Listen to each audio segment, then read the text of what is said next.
him screaming all the way from Two-Row. You know what I'm saying? And I don't know who pressed the button, but it didn't make a fucking difference and shit because they didn't, by the time they got there, that dude was dead.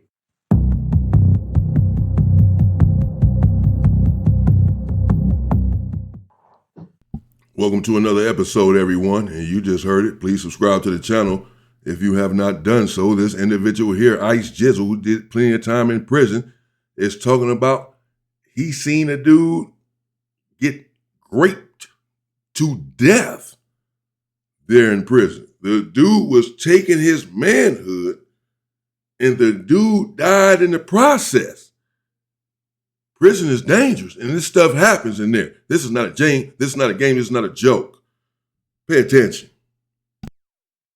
Is it ever a situation when it comes to, someone getting raped in prison, to where is it normally a one-on-one scenario? I know you gave the story of the men in the shower, but do they ever have like a situation where it's a tag team, like say, I'm gonna go in there, get this man. Right. You coming right after me. Hey, it's my turn, Bobby. You, boom, I'm in there. Does it ever get to the point where like... That has happened before. Those scenarios do transpire. This is not a prevalent thing. This is not common where people tag team an individual, if you will. People who break an individual like to keep them to themselves.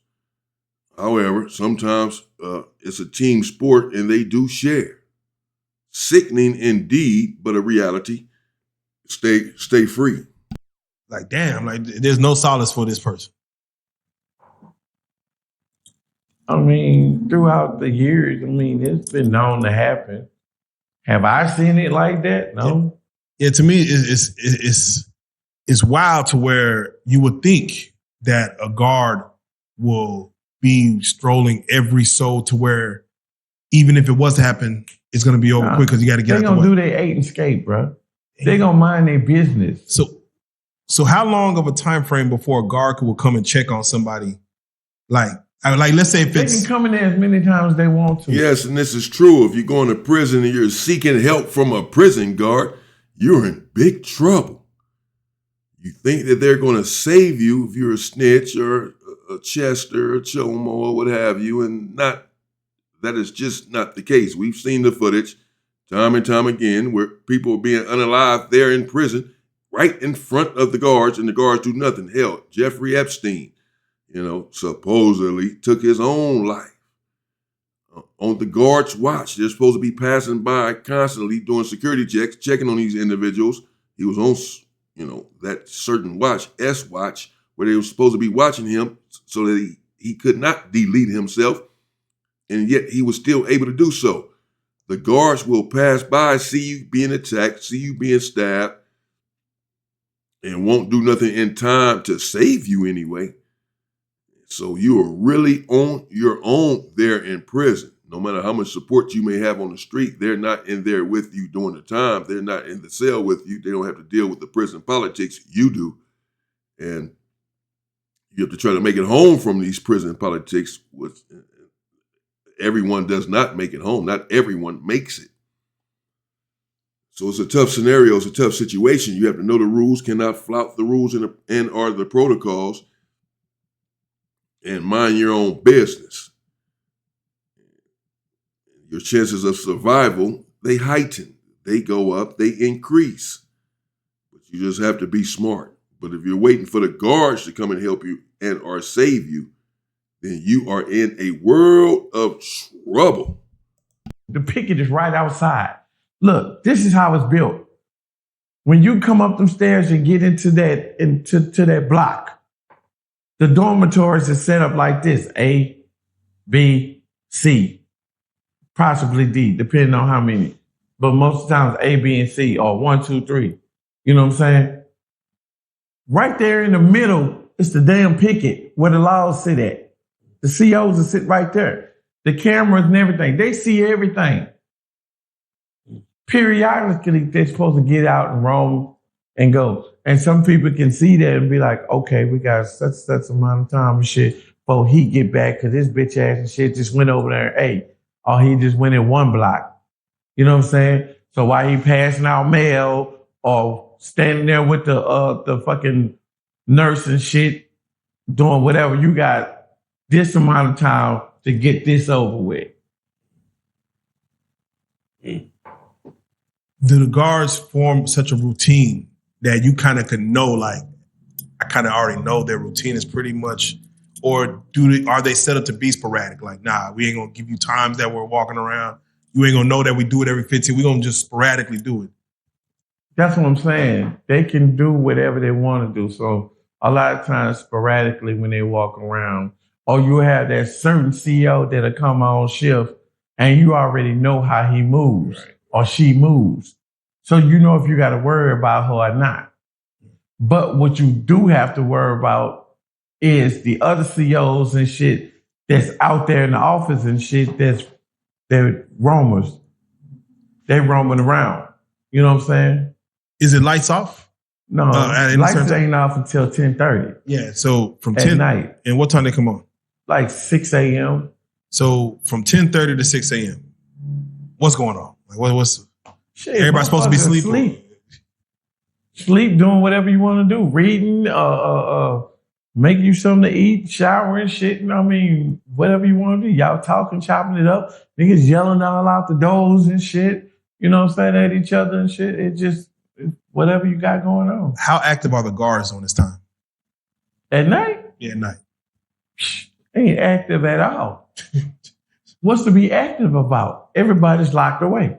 That's what I mean. If someone was so they're coming here, they might come once an hour and make their rounds and shit, look at the cells and shit. They don't see nothing weird and shit. They finna go back out and pick a play space. You know? Yeah, and that's true. And the security checks, again, are not oftentimes real security checks. Because we've seen situations, we've seen stories where individuals have been sitting inside of their cell for days, deceased. And the officer knows nothing about it. They're coming by doing a security check every 30 minutes, every 15 minutes, once an hour, whatever the situation is at that particular place. And nevertheless, they're passing by, 20 times a day, doing the security check, flashing the light inside of the cell, making sure everyone, the point of the security check is to make sure no one has escaped and that everyone is breathing. Everyone is alive and well. And yet these individuals do these security checks only to find out that they're passing by cells of individuals that have been in there deceased for multiple days. One situation, a dude had been dead for 7 days, and the officers knew nothing about it. Again, if you're seeking help from them, you're in big trouble. Don't fuck around. Do whatever it is they do. Yeah. I remember one time a dude was getting his motherfucking ass tossed. I'm talking about they was in there fucking him up. You can hear him screaming all the way from 2 row. You know what I'm saying? And I don't know who pressed the button, but it didn't make a fucking difference and shit because they didn't, by the time they got there, that dude was dead.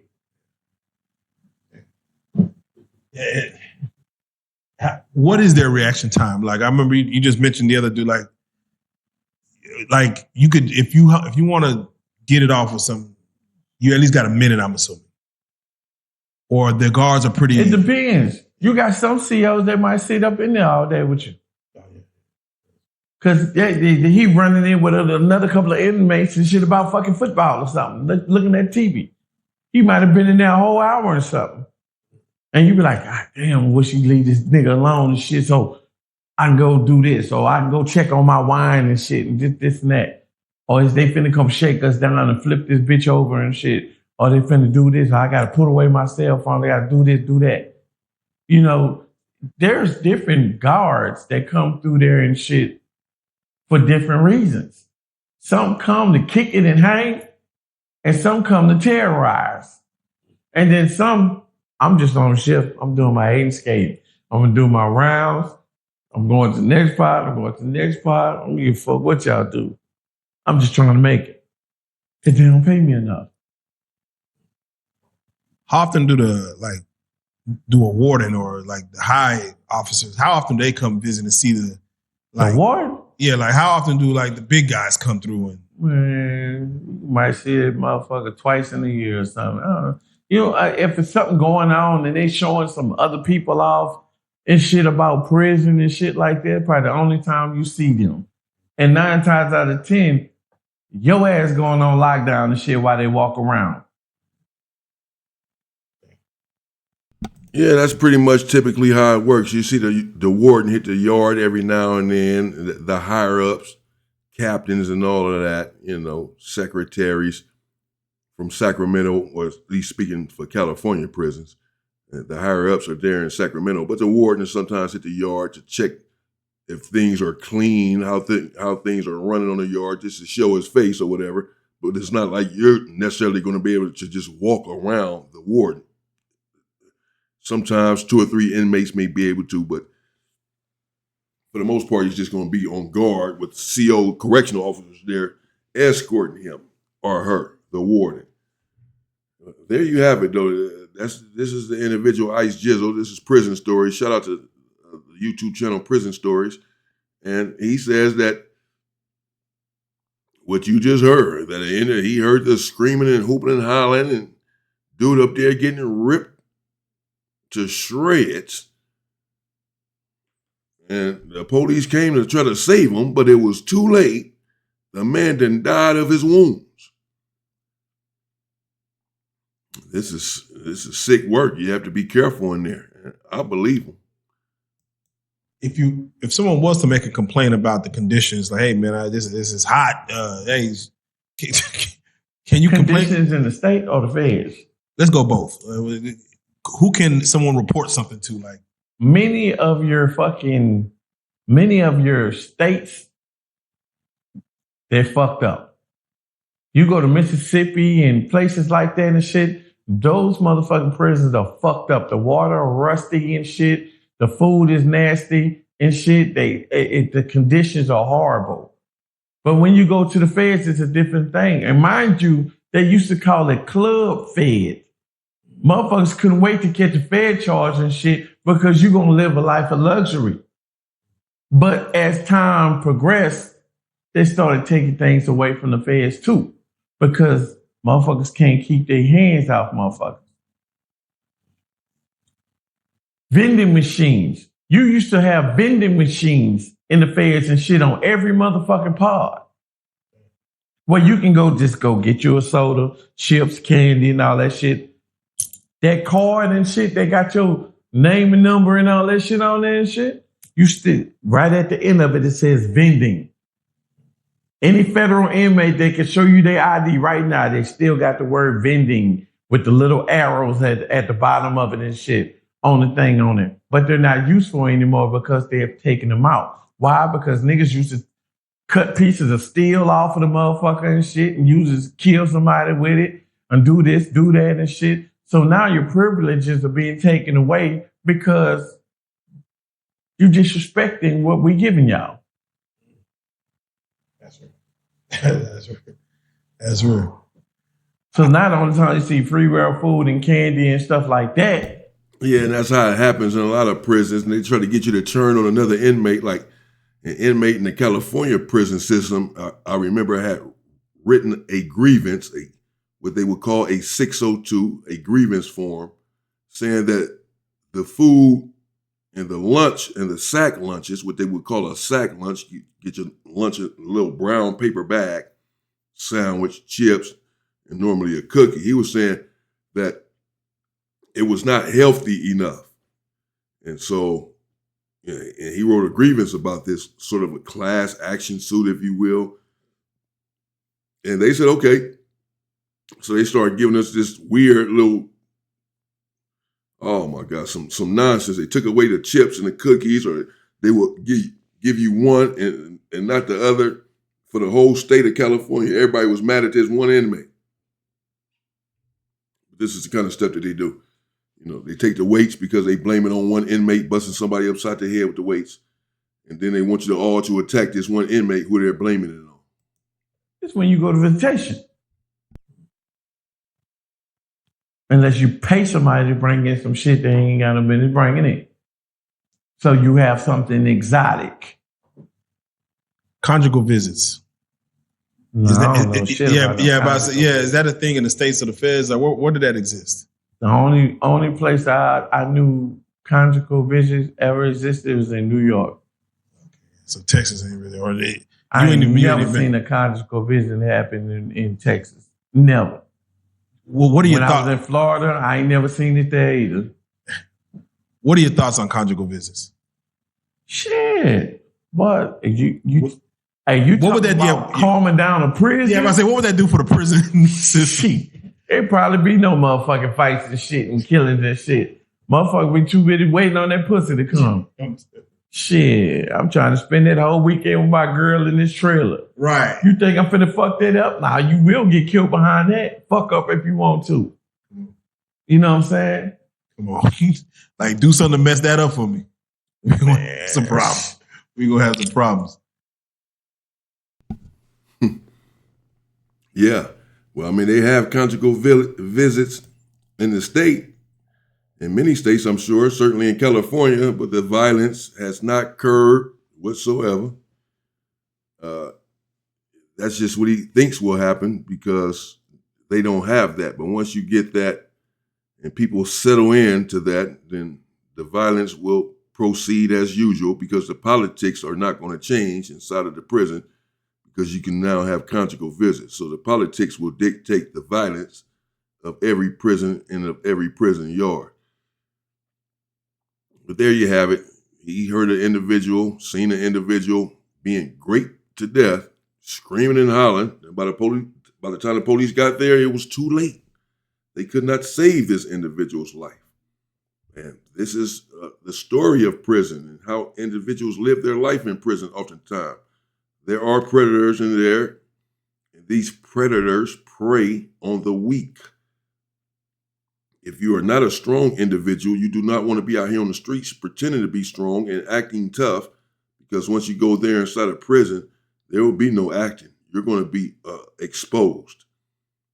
Either you are a man or you are not, and it's going to come out. It's going to have no choice, and it's going to come out quickly. And if you know that you are not about that life, that you're not that tough, just let it go, man. Let me know what you think in the comments. Stay safe and stay free, people.